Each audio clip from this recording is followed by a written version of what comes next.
Oh, thanks. Thank you very much. It's March, right? We all know what that means, don't we? This week is championship week, I believe, as they call it on ESPN. Next week is the beginning, and then there's Selection Sunday. And then after that, we'll have the March Madness tournament, for which many, many millions of dollars have been paid. In fact, $1 billion is what the NCAA gets for a 3-week tournament. And so since it's conference week, since it's conference championship week, I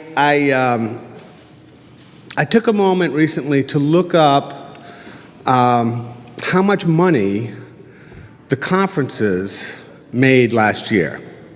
So we've got the SEC, the Big Ten, the ACC, the Pac-12, the Big East, and the Big 12. The Big East tournament will televise, but they're not in the Power Five. And the reason they're called the Power Five, of course, is because they make the most money. And one of the reasons they make so much money, the Power Five, is because the NCAA has no control over football. Football is completely dominated by the Power Five conferences, which take approximately 85% of all the television money that goes to college football, including the $7.3 billion that ESPN paid a few years ago for the college football playoff. Now, don't forget, until 3 years ago, they didn't even have a college football playoff, right? Now they have one. Why do they have one? Because there's money in it. That's why pretty much conferences and athletic departments do everything they do to maximize their revenues.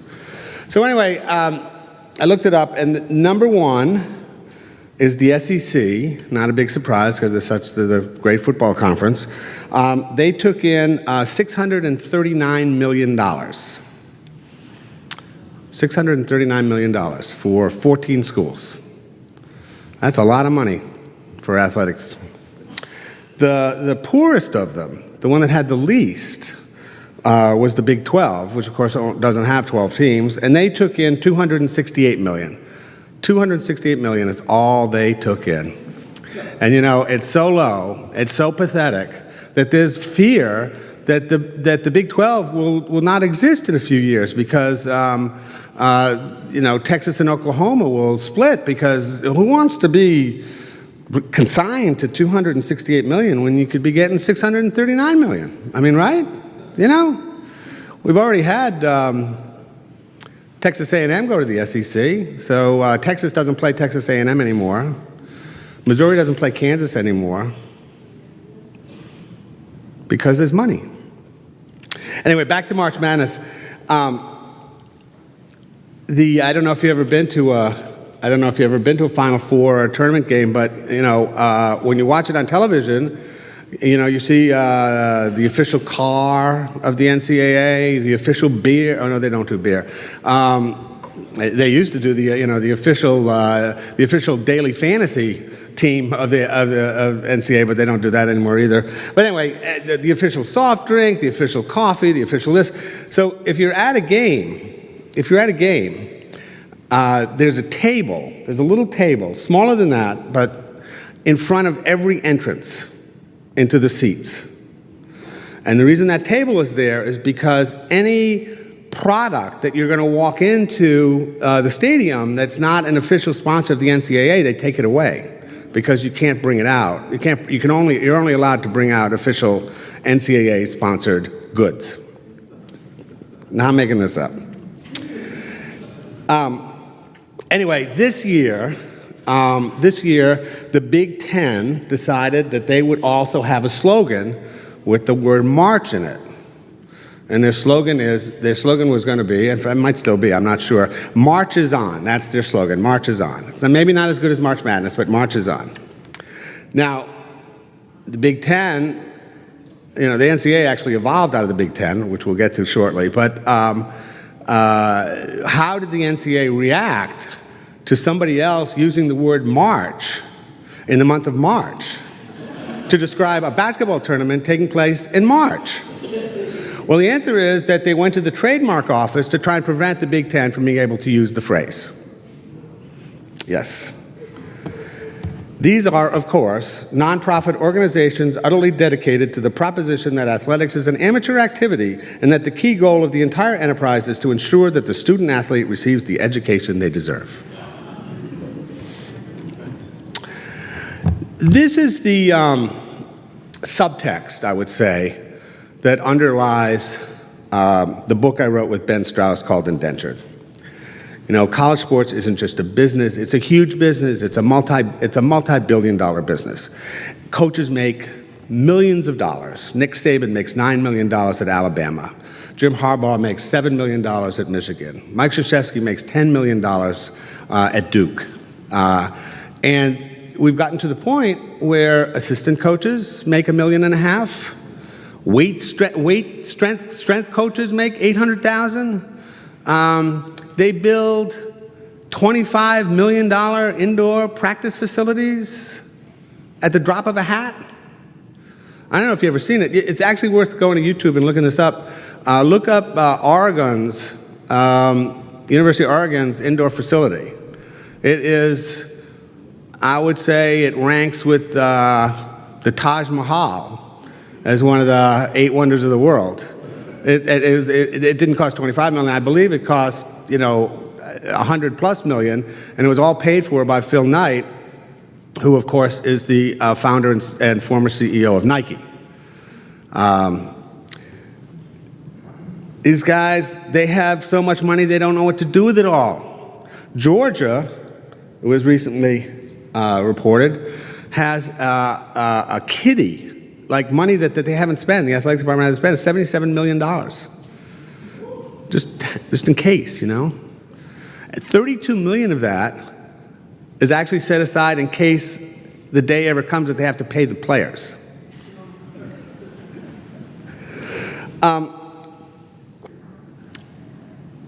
Except there's one participant that's not getting any of this wealth that's being generated. And that happens to be the people who are actually generating the wealth for everybody else, the players. If you look at college athletics the way I do, through the prism of economics, the players are nothing more than an unpaid labor force. And the NCAA is nothing more than an economic cartel whose amateurism rules are fundamentally designed to ensure that the players not only have no money, but that they have no power, they have no rights, they have no ability to do anything outside the parameters of what they're told to do by their schools, by their coach, and by the NCAA. So I wrote Indentured. I basically wrote Indentured for 2 reasons. The first reason is that I came to feel passionately about this. When I first started writing about it on the NCAA, when I first started writing about the NCAA in the New York Times on the op-ed page, it was a very unusual subject. And people, every once in a while, I would get a note, I'd get an email or a letter from a reader saying, you know, why are you wasting my time on sports? You know, write about politics or something that really matters. And I would write back and say, listen, I'm not writing about sports. I'm writing about a human rights and a civil rights issue, which is what this is. It's about a class of people, a relatively small class, admittedly, who are fundamentally exploited. And that was a condition that I found so offensive in this day and age that I just started writing about it almost frantically. The second reason I wrote the book is because it really is a good story. And the story that I wrote, it really starts in the 1950s when the NCAA becomes powerful and then goes on through fairly recent times with the ending of the Ed O'Bannon case, which we'll talk about. And so what I'm going to do for the next 15 or 20 minutes or so, hopefully not longer than that, is kind of give you this synopsis of where the book leads, what you learn about the NCAA and college sports through this book, and then hopefully we'll have a spirited time to talk, which is the most fun anyway. So the NCAA is actually founded in 1906 because Theodore Roosevelt was very upset that all these people playing his favorite new sport were being killed. The sport was football, and the injuries were terrible. It was purely a college sport. There were no such thing as pro football. And there were something like 20 deaths in 1905 and 150 serious injuries, I mean really serious injuries. And he brought together the real powers in football back then, Harvard, Yale, and Princeton, and said, fix this. So they got a committee together, and they tossed out the flying wedge. I know you all remember the flying wedge. And they brought in the forward pass, and they improved football. But then they remained as an organization, but a pretty toothless one. And by the 40s, their main role was supposed to be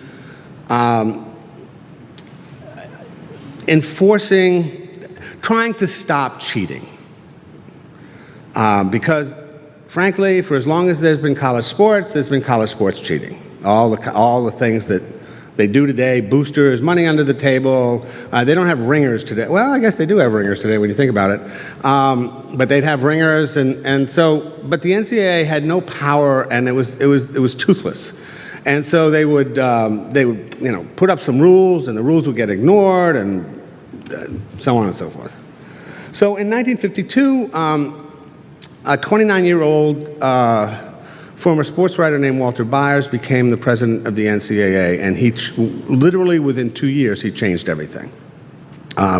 He was a demanding, aggressive, domineering, dictatorial, not very nice guy, whose idea of a good manager was J. Edgar Hoover, which he would say openly, and among the many things he did was instruct people to look out their windows to see who came in late and report them. That was life at the NCAA. But he also really understood how to turn the NCAA into something that was powerful, and he did it two ways. He did it with enforcement, and he did it with television. So on the enforcement front, the way he did it, Kentucky had just got involved in a point shaving scandal. The players were in the pros, but this was discovered after they graduated. And he persuaded every other school that played big-time basketball not to play Kentucky. So in effect, Kentucky got the death penalty, as they call it now, for a year, just because of the persuasive powers of Walter Byers. And from that point on, the fear of NCAA enforcement was palpable. It was real. The second thing he did was he took control of the football's television rights. Notre Dame objected, Penn objected, but most of the schools went along with it because they actually were worried that that television would hurt the gate, and that the gate was where they were going to make their money. So they were perfectly happy to let Walter Byers negotiate. And so he did actually care about the idea that athletics should not be the dominant force on college campuses. So he would do things like, he had a rule that a national team, you could only be on television nationally once a year, and you could only be on television regionally once a year. So the most you could get really was 2 TV appearances. He insisted that Division II and Division III championship games be televised. He did things like that, and he did. He would negotiate with the TV, with the TV networks. Playing CBS against ABC, all that sort of thing, and they made okay money, not tons, but they made nice money, and he saw himself as a good negotiator. But eventually, the universities realized that football was their intellectual property, and that the NCAA really didn't have any legal right to take it from them. So they sued. That's correct. The major universities of the United States sued the NCAA on antitrust grounds. Now, this was could this have been negotiated? Of course it could have, but Walter Byers wasn't the kind of person to negotiate. He was the kind of person to say, my way or the highway, and therefore, you know, if you're not going to do it my way, sue me, and we'll go to court, and that's what happened. It went to the Supreme Court. It was called the Jenkins Case, and it was the first really important NCAA lawsuit. And on a 5-4 decision, the universities won, and the NCAA lost. And that's how football became separated from the NCAA. And that's also how, although it didn't happen right at that moment, but that is the beginning of the age when college sports, football and men's basketball, became basically revenue-maximizing nonprofits. Yeah, right, revenue maximizing. That's what they are. They're revenue-maximizing nonprofits. There was a second Supreme Court decision. So one of the things I talk about in the book a fair amount is this rise of the financial rise of college sports and how it went from being this kind of small cottage industry to being this huge industry with sponsorships and naming rights and multi-million-dollar coaches and all the things that you associate with big-time sports. There was a second lawsuit that had to do with a different aspect of what Byers had done, and that's enforcement.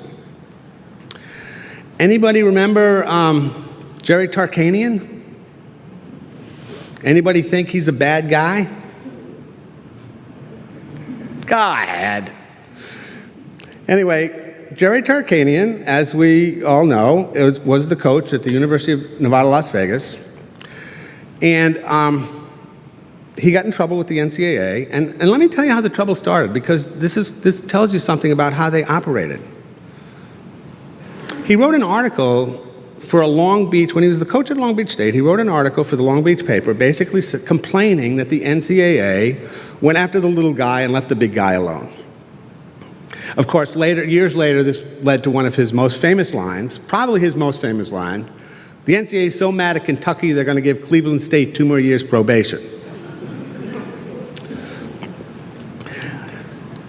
We know this because of the litigation. The head of enforcement for the NCAA then sent a letter to the president of Long Beach State and said, you better tell Mr. Tarkanian he just made a giant mistake because we're coming after him. When he went to UNLV, the NCAA opened up an investigation into UNLV 9 days after he started. I mean, he didn't even have time to do anything wrong. Ultimately, they came up with a bill of goods against Tarkanian, some of which were true, some of which were not. And they ordered that he be suspended from coaching for 2 years, which is, when you think about it, pretty extraordinary. And the day before the suspension was supposed to start, Tarkanian sued. And he argued that he had not been given due process. Now, this is less true today than it was, but back then, you never knew who your accuser was.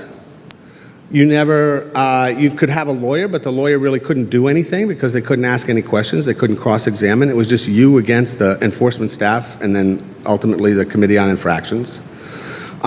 They would not even take notes when they interviewed people, but they'd go out and they'd write the notes up when they got back to the office. So they may or may not have been accurate. This happened, I mean, it didn't just happen to Tarkanian. This happened all over the place. We have an anecdote in the book about a guy who lost his eligibility in the early 70s because he went to a clothing store and got a $12 discount on a shirt, and he didn't even know that the discount was for that the discount was special for him and not for everybody. So basically he lost the rest of his career. I mean, that's how insane it was. So the Tarkanian case also gets to the Supreme Court. And this time, on a 5-4 decision, the NCAA wins. So ever since then, the NCAA has not had to provide due process. And any litigation, anybody who's tried to sue saying, I got screwed, or I was treated unfairly, or I didn't do what they said I did, or it doesn't matter, you're gone. It doesn't matter. You have no legal rights with the NCAA. You only have the legal rights that they give you. So let me tell you how I got into this. I find out about a kid named Ryan Boatwright, who at the time, this was like 5 years ago, was a freshman in Connecticut. He wasn't being allowed to play because his mother was in trouble with the NCAA. Now let me tell you the terrible, terrible thing his mother did that professionalized her son. She's a single mother living in Aurora, Illinois, 4 kids, no money, minimum wage job. She wants to go to see the schools that are recruiting her son. Isn't that terrible? And somebody gives her money to do that. A friend, who also admittedly is his coach, but a family friend, a longtime family friend. And the NCAA basically said that because she had done that, they wanted to investigate, and her son couldn't play until the investigation was done. Now, how did the NCAA know about this? Well, she had an ex-boyfriend who was angry because they broke up because he was expecting the kid to be his meal ticket when he went to the pros. So he ratted her out. Of course, the NCAA will never tell you that, so she has no way of knowing that. And the reason I got angry about this was not just that this was happening, but the way the investigation was conducted. It was so offensive. They take her into a hotel for 5 hours of questioning, won't let her call her parents. They show up at her office, she loses her job. As a result of this, they go to her friends and they demand to see every check she wrote for the last 4 years, and then they actually go to people's houses and offices and say, did you write this check for Christmas presents? Or, it was obscene. It's wrong. By the way, parents are now allowed to get money to go visit their kids' schools when they're being recruited, which leads me to another point, which is that amateurism is whatever the NCAA says it is. So 4 years ago, it was a violation of amateurism for the parents to get money from somebody to go visit. Now it's perfectly okay. The Olympics. So, if a football player takes $5, he's in violation of NCAA rules. But if an Olympic swimmer wins a gold medal and is awarded $75,000 or $100,000 by the USOC, they can take that money and still be an amateur in college. Think about that for a second. So there are some swimmers in America who pocketed $200,000 to $250,000 from swimming, not from some other activity, from swimming, but they're amateurs. The whole thing drives me crazy. So our book basically revolves around the third big lawsuit, which is what's called the O'Bannon case. And let me tell you very quickly, the 3 main characters. One is Sonny Vaccaro, known as the sneaker pimp.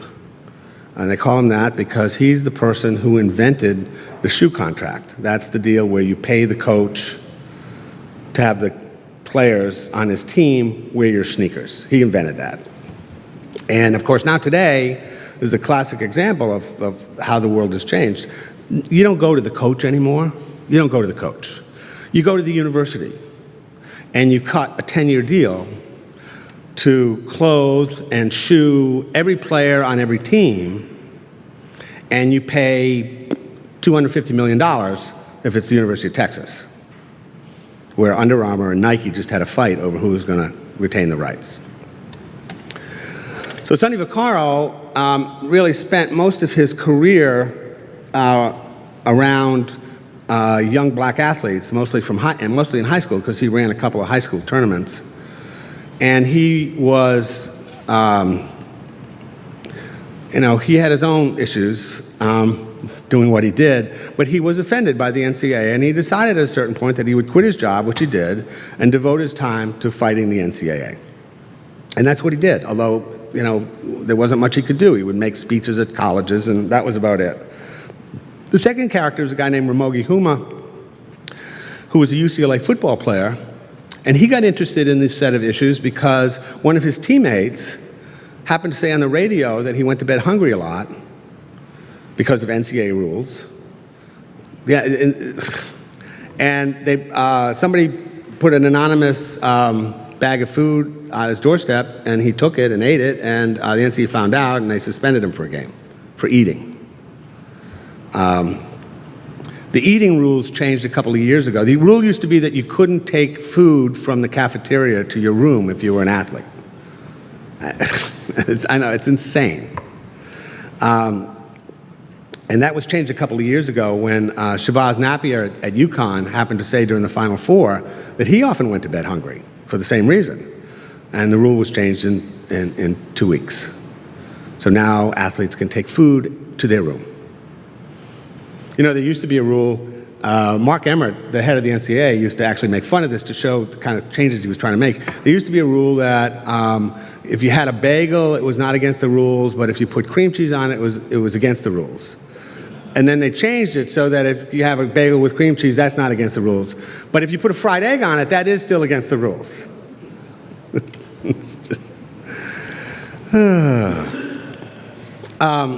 Anyway, so Ramogi became an advocate. He started an organization that advocated for players. And he, too, had very little clout. The NCAA would never meet with him. Some players would sign up, but a lot of players were afraid. And then, of course, the players would graduate, and they'd move on, and they'd lose interest. There is a chapter in the book, I'm not going to really talk about it now, but Ramogi's big thing the last few years, he was the person who led the charge to unionize the Northwestern football players. The third character is a little guy, a lawyer named Andy Swartz, and he loves sports, but he's an economist whose day job is coming up with antitrust arguments for lawyers who are suing, one way or the other on antitrust. And he got interested in just because it offended his free market bona fides that this was going on. It just drove him crazy. He had a view that players should have both economic rights. Players have economic value, and they should also have economic rights, which as I was learning about the subject, I also came to believe. Every other student in school can maximize their own economic value. It might not be much, but they can do it, except the athlete. The athlete is limited in what value they can reap by the rules of the NCAA. Anyway, one day a guy named Ed O'Bannon, former UCLA star, saw his avatar on a video game, and he was startled, and he said, why? I don't understand. This is my name and likeness. Why didn't they come to me? Why isn't there any contract here? Why isn't there any money for me? I mean, I'm long out of college. So he didn't know who to call, so he called his old friend, Sonny. And as it turns out, Sonny Vaccaro was looking for a lead plaintiff for a lawsuit they wanted to bring against the NCAA around this exact issue. So the O'Bannon case became really it lasted 5 years. It became it became the thing that both NCAA critics and NCAA defenders kind of grabbed onto and viewed as the big battle. This was going to finally tell us what the rules of amateurism are really like. It was an antitrust suit, and ultimately it became about something that was a lot bigger than name and likeness. Hold on one second. It became something a lot bigger than name and likeness. You're going to edit that out, right? Okay. It became about whether the rules of amateurism themselves were legal in an antitrust sense. And in the end, after 5 years, a judge in California ruled that, yes, indeed, the amateurism rules violated the antitrust laws. Now, normally, if a company's rules violate the antitrust law, the remedy is pretty simple. You got to get rid of the rules. Or, if you're consorting illegally, you have to stop doing it. You have to stop the behavior that's illegal. But the judge didn't do that. Instead, she said, we're going to let the players get something called the full cost of attendance. That's a differential between how much their scholarship is worth and how much it really costs to go to college. And she also said, we're going to give players a little $5,000 trust fund that they can access once they leave school. That's not exactly blowing up the system. Then it got to the Court of Appeals, the Ninth Circuit. And the Ninth Circuit said, we agree that this is a violation of the antitrust laws. And we agree that they should get the full cost of attendance. But that $5,000 trust fund, they can't have that. They're going to throw that out. So ultimately, although the legal system has said that the NCAA's rules are in violation of the antitrust law, they have also basically said you can keep them. Just fiddle with them on the margins. When I started this book, and the O'Bannon case was in its pretty early stages, I was pretty optimistic that something big was going to happen. And especially after basically the sports world, sports writers, people who follow sports have long viewed the NCAA as the good guys going after the bad guys. And what's happened over the last 4 or 5 years, partly because of O'Bannon, partly because of a change in the way sports writers started to think about the NCAA, for a variety of reasons, partly because of some of the incredible mistakes the NCAA itself made. Think about the University of Miami fiasco, for instance. People stopped thinking of the NCAA as the good guys, and they started to think more about the exploitation that takes place on college campuses with football and men's basketball. And there were some changes, not legally, not from the legal system, but the health care is a little better. The full cost of attendance, they're talking about trying to limit the number of hours players practice. There's not enough changes, they're not big enough, and the truth is that money still comes first. Which is exemplified, I would say, by the conference realignment that's taken place that has been purely about money and not at all about the student athlete who now has to travel from West Virginia to Texas for a tennis match. But as I went through this process of writing the book, I became less and less sanguine about the possibility of big change. And now, although there were some more lawsuits coming down the pike, I really don't think we're going to see any big changes unless the players themselves were to do something dramatic like not come out for a game. And I don't think that'll ever happen. So on that, it doesn't... I think I'll stop here because I think you probably have a few questions, and we'll talk for a while.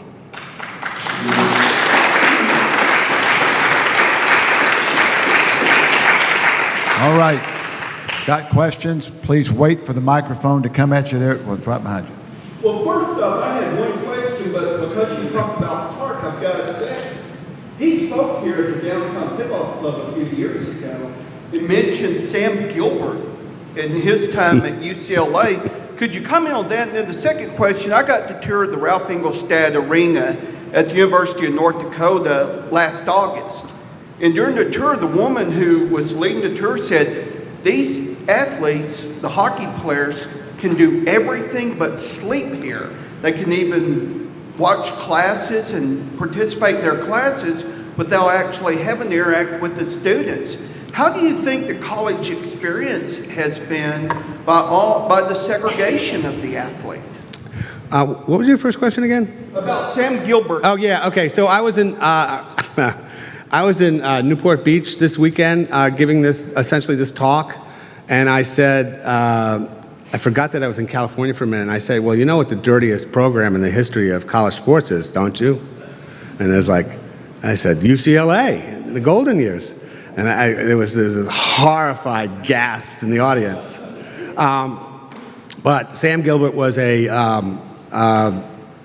businessman, although he eventually his son went to jail for being stuff that he had done while he was alive. He was the fixer. He was the fixer. He took care of all the players. He gave them money. He gave them clothes. Made sure they had cars. Make sure they lived well. Tarkanian used to say, how come we're the bad guys, and our guys are wearing, athletic suits, and they're coming with matching jackets and shoes, two-tone shoes. Did Wooden know about this? I don't know, but it happened. It's real, and everybody knows it. And some people have occasionally admitted it, like Bill Walton back when he was younger. On the other subject, I mean, you're absolutely right. Athletes are largely segregated, especially with the rise of online courses. So it used to be that at least the athlete would have to go to class with other students, and then they'd get tutoring afterwards in wherever their athletic dorm or their practice facility was. Now they don't even have to do that. I mean, famously, Johnny Manziel, rarely stepped onto the A&M campus except for games, because he'd stay in his apartment and do whatever it is he did and take online classes. So the idea that athletes are integrated into the university is becoming less and less true. It's not completely untrue, but I mean, if you're talking about football and men's basketball players, it is becoming less and less true. Athletes on some campuses really have to work hard if they want to be part of campus life, and many of them, just don't. I mean, they'd rather, be with their friends on the football team. Question right back here. Thank you for coming. I think we're all aware that women's tiddlywinks doesn't bring in the money that men's football does. So how has Title IX skewed the stipend question? Okay. First of all, let me say that if a pay system were ever put in for basketball and football, there's no question that this would be litigated. That Title IX would be litigated. I have no doubt about that. But if you look at university budgets, university athletic department budgets, you will see that even today, after all the years that Title IX has been in existence, it's pretty much 2/3, 1/3 men's pay. Not pay. The amount of money going towards men's sports versus the amount of money going to women's sports is about 2 to 1. The reason for that primarily is football, because football's so expensive. But the number of women players versus the number of male players is 1 to 1. It's pretty equal. In fact, the NCAA and the federal government pretty much ensures that that's the case.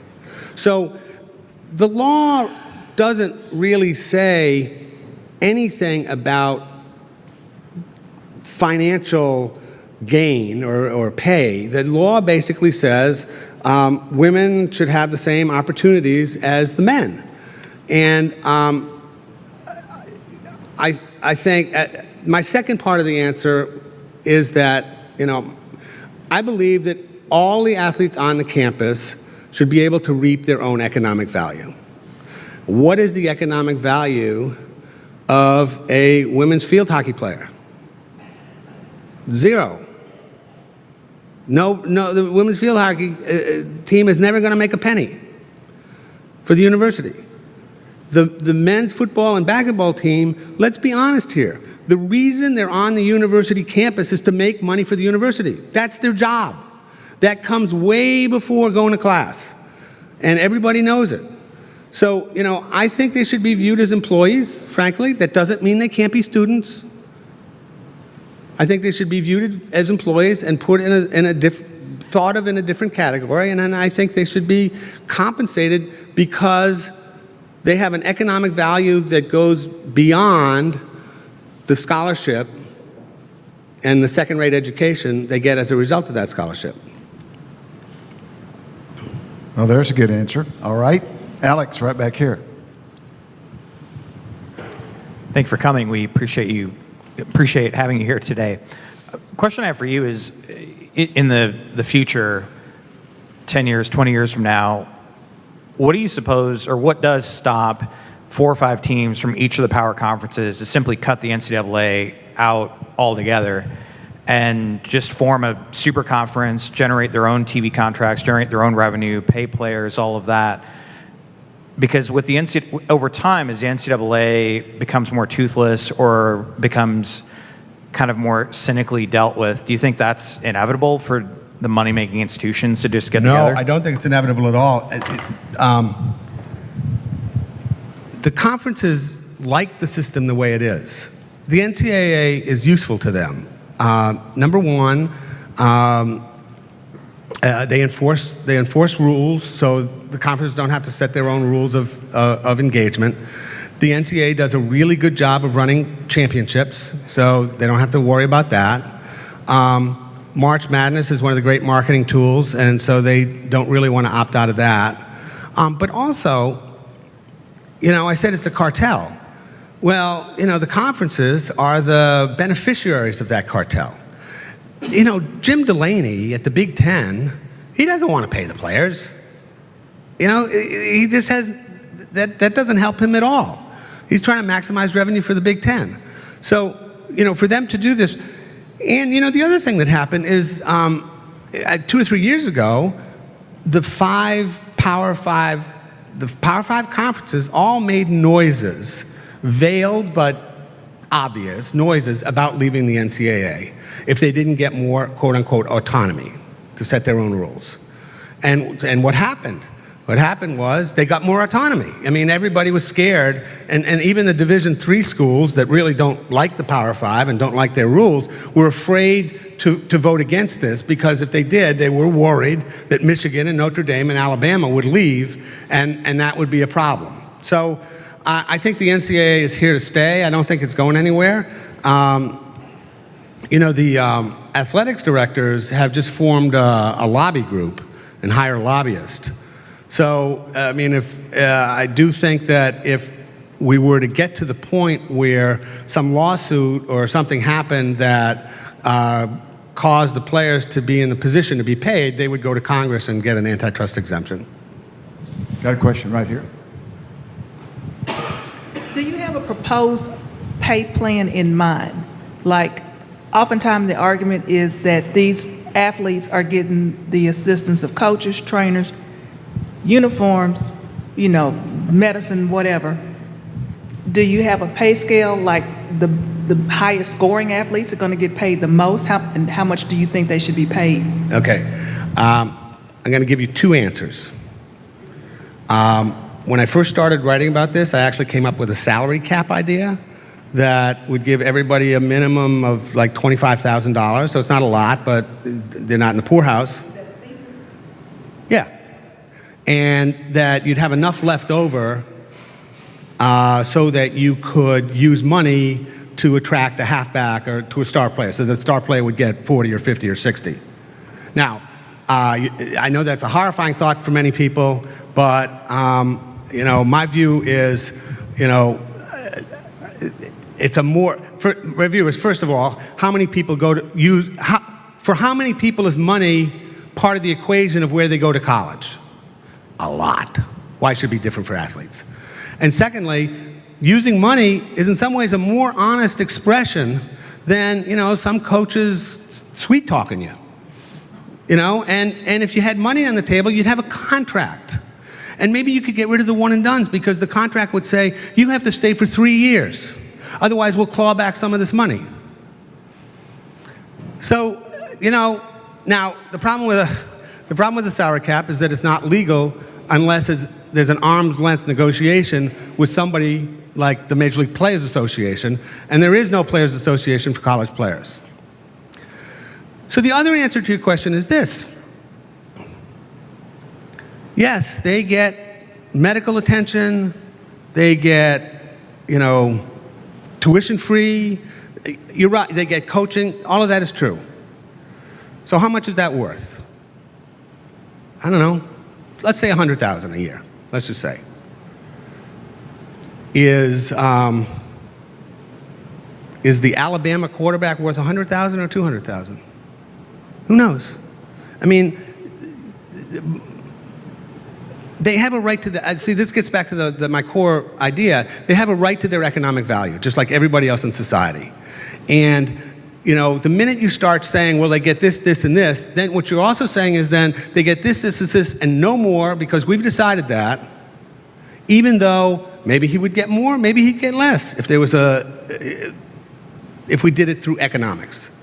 And anyway, that's my kind of core belief. Got a question right back here, sir. Yeah, coming at you, right? If the microphone's coming.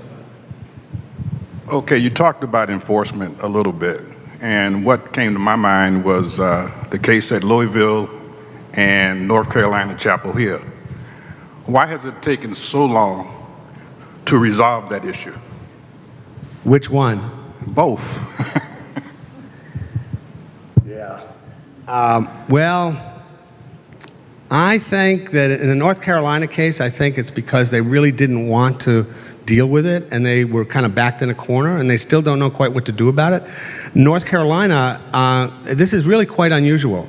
North Carolina acknowledges that a terrible thing happened. 2 people in the African American Studies Department were fired.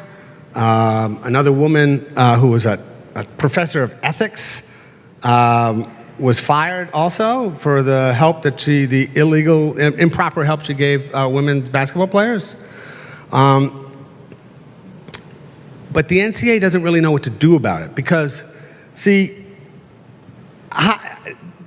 North Carolina is now arguing that the NCAA has no jurisdiction over what goes on in the classroom, and that it's a sports organization and it should just butt out. And the NCAA has basically saying that these classes were an improper benefit. Well, so, and think about that for a second. Taking a no-show class that is depriving you of an education is an improper benefit. So the arguments on both sides are kind of squirrely, and North Carolina, and this is what makes it unusual, North Carolina is fighting this tooth and nail. So one of the reasons it's been delayed is because every time the NCAA sets out a new set of allegations, North Carolina sends out a new response that basically says, screw you, we'll see you in court. The Louisville case, I don't understand. It seems pretty cut and dried.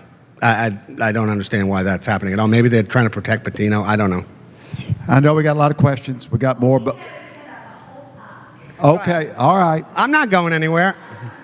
If it was Newport Beach, likely the horrifying gasp came from USC graduates. Looking at the denial by the Supreme Court on a 4-4 court, do you see the O'Banion case coming back when they restore 9 justices? And the second one is the Jenkins case, given that it is in the same court in California as the underlying O'Bannon decision. Right. So the O'Bannon case, I believe, is dead. I think it's over. I don't know if the plaintiffs have gotten their money. The plaintiffs' lawyers have gotten their money yet, but I don't think there's any stomach on the part of anybody at this point to revisit it. And I think they're all sort of waiting for the Jenkins case to make its way through. The Jenkins case is, I mean, just is basically full-on antitrust. It's not a name likeness thing. It just basically says these rules are against the law. And it's been brought by Jeff Kessler, who is a lawyer very much involved in getting NFL players free agency. So he knows this stuff. Judge Wilkin is pretty cynical about the NCAA at this point. You can tell. It's obvious. But, you know, she and the Ninth Circuit have also shown an extraordinary nervousness about, you know, going where the logic of antitrust would normally take them. So I think you're going to see the same thing happen with Jenkins, that there'll be a victory for the plaintiffs, but it'll be a marginal victory. Same thing in the Ninth Circuit, and then we'll see if the Supreme Court takes it or not. I kind of don't think they will, because it's all coming out of the Ninth Circuit. There's no circuit split or anything like that. So as I said at the end of my talk, I am skeptical at this point that you're going to see any big change. All right. Wait a second. Here, let's get the microphone here, Ada, please. Get the microphone. Here you go. Here you go. Here you go. Here you go. Were there any real implications behind the boycott at Missouri 2 years ago? There should have been.